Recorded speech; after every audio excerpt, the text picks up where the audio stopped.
Burn Bootcamp podcast. Hello, everybody. Welcome back. We are back. It's Tuesday. Happy Tuesday. We've been doing trending topics now since the podcast relaunched, but we've taken a couple different spins on it. Lately, we've been doing a fact or fiction to really where I'm asking Matt questions as the trainer in the room, getting his expertise, letting him weigh on some of the maybe the myths we're all seeing when we're scrolling social media. So, Matt, I have 3 questions for you today that we're going to run through. This is fact or fiction. It's fact or fiction, and you let us know if it's true or false. All right? Yes, ma'am. Okay. First one, you need to do cardio to lose weight. No, you don't.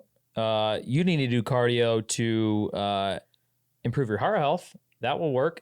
I think, obviously, we lift weights and do conditioning at Burn Bootcamp. From my perspective, weights overall, from a longevity perspective, not only your health, but your fat loss is more beneficial than conditioning. I think, the majority of people probably think that the cardio or the conditioning will get you the fat loss you want, but it won't. It may in the short term, but not in the long term. So no, you don't need to do cardio fat loss. I think the big thing we do at Burn Bootcamp is I've been reading up a lot on like VO2 max, and I think that's what we train for a lot. What is that? It's the amount of oxygen your body can consume and use in a workout. He's nerding out on us. You want to bring so it that's down? what we really do. And I think there's a lot of studies out there that the higher your VO2 max is, the longer you live. So, but you don't need to worry about that. Like, no, that's what's happening on a conditioning day when you have a hard time talking to your person next to you, or like, oh my God, I can't, like, that's what you're doing is like increasing and getting your VO2 max better. It's not for fat loss. All of it matters, but no, the short-term answer is no, you don't need to do cardio for fat loss. We've done an episode where we're talking about like wearables in the fitness space. And I know I shared a personal story, and I know I have friends that also do this where, you track specifically on cardio days, how many calories Hunt you're those calories. burning. Hunt that number. And while you're working out. And at the end of the day, like that number on that watch is probably not even accurate. No, most it's not. likely. It's not accurate. So I wouldn't even don't worry about it. Just work out for your, maybe it's a mental health day. I know that's lately for me, it's just like getting my mental health right. Work out just for like your, whatever your goals are. Don't do cardio because you want to necessarily burn the calories to then lose the weight. That's not the right approach.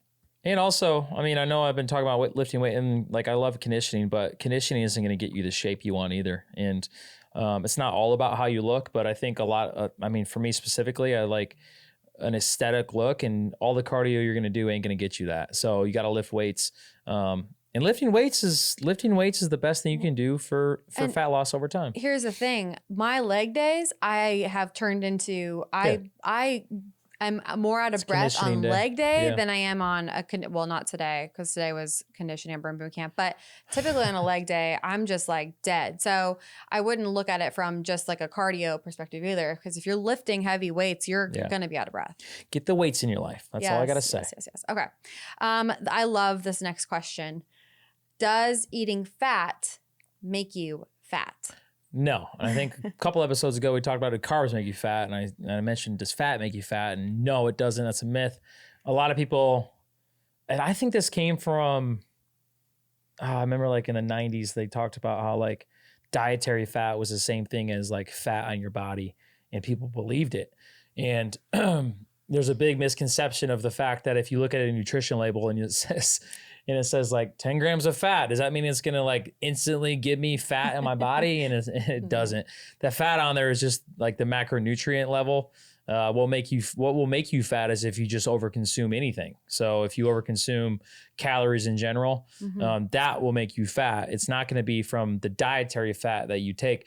Dietary fat is really important. And I think a lot of people don't realize, like, if you don't have fat in your diet, then your hormone levels are probably going to be out of whack, because that's where it all lives. It's in your fat cells. So the type of fats I like to eat, I love avocados. I probably eat at least 2 avocados a day. And I think we talked about this in an earlier episode. I eat a lot of eggs.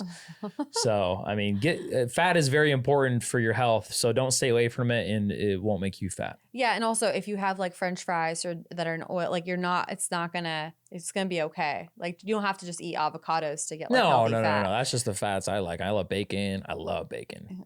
Yeah. Love bacon. I think you were a little misleading there. So I just wanted to like bring it home that it's okay to eat like the like unhealthy fats too.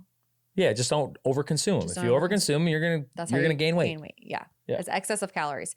And I could like nerd out, but like the macronutrient of fat does have more calories in it per gram. Mm-hmm. So that's why like trail mix is heavy on nuts. Like you got to look at the serving size on things, folks. Like that's what's gonna, you're gonna go down a spiral if you don't look at the serving size on things that are heavy or higher in fat. It's not the fat that's bad for you. It's just if you overconsume. Yeah, if you ever got your macros lined up for you, if you're not on the keto diet, that's why the percentage of fat is always the lowest because for protein and a carb, it's 4 calories per gram, but for fat, it's 9. So that's why it's always the lowest percentage. And if you're not on keto diet, you'll consume the least amount of fat in general in grams, but overall, it's worth more. So cool.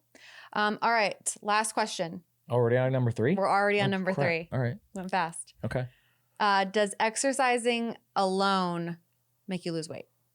It could. I think, I don't know that's not a fact or a fiction, but I think a better question is what's more important to lose weight? Is it the workout or is it what I eat? And I think the biggest lever you pull if you want to lose weight is just eating less. And I think if you like, don't overcomplicate. Yeah. If for whatever reason you're in a position right now where maybe you want to lose, 10, 20, 30, 40 pounds. I think the biggest thing you can do first before you work out is really take inventory of what you're consuming on a daily basis. And if you want to make small steps, if like the easiest small step I hear about that works is if you're drinking soda right now, just change to diet soda. Yeah. Literally, that could probably drop 10 pounds right there, depending on how much you drink in a day. But again, if you only concentrate on the workout to lose weight, it's going to be hard. Yeah. It's going to be really hard because what's going to happen is you're going to get frustrated and you're going to think more time in the gym is going to equal more weight loss. No, it ain't going to work like that. And we preach at Burn Boot Camp, like we want you to make lifestyle changes. That's not something that's going to be you're going to be able to maintain. You might do it for like a month, but that's not something you can do forever. Yeah. The classic saying is you can't out train a bad diet. So, so can weight loss or can working out make you lose weight? Yeah, but it depends on what you're doing the other 23 hours of the day. What does that look like? And don't make your workouts torture either. I mean, unless you're, I mean, like, don't tell yourself I have to work out because I ate a cheeseburger. You know what I mean? I just say, give me another cheeseburger. I hear that, and that's in mainstream media. It's like, just get that out of your head. Just because you ate a cookie doesn't mean you need to go for a run. That takes time though. I know we say that. It does take time. Because I used to be that person, like literally used to be that person. And it took me a long time to not feel guilty. Like, oh shoot, I ate something I wasn't supposed to eat, which like, who's to say I wasn't supposed to eat it? I wanted to eat it. So I ate it. And that's, a couple of years ago, that wasn't my mentality. So I'm just saying that for anyone who's feeling that way, it's okay. Enjoy the cookie. You don't have to go for a run later. Yep. Cool. Well, that was good. That was good. I like these factor fictions. I do too. Give us some. If you're on YouTube right now, comment like what other factor fiction questions, because I guarantee if you're asking yourself, a lot of other people want to know the answer to. And I think nowadays on social media too, there's so many like fitness influencers who might not have the credibility. So maybe you hear something and you're like, that doesn't sound right. Let us know. Matt will shoot it straight. Cool. All right. Well, you guys know what to do. Subscribe, leave us reviews, do all the things. Hit us up on email, podcast@burnbootcamp.com. We want to hear from you. Do it. Matt, you want to take us out? Yeah, let's go. 2 claps on 2, 1, 2. Bye.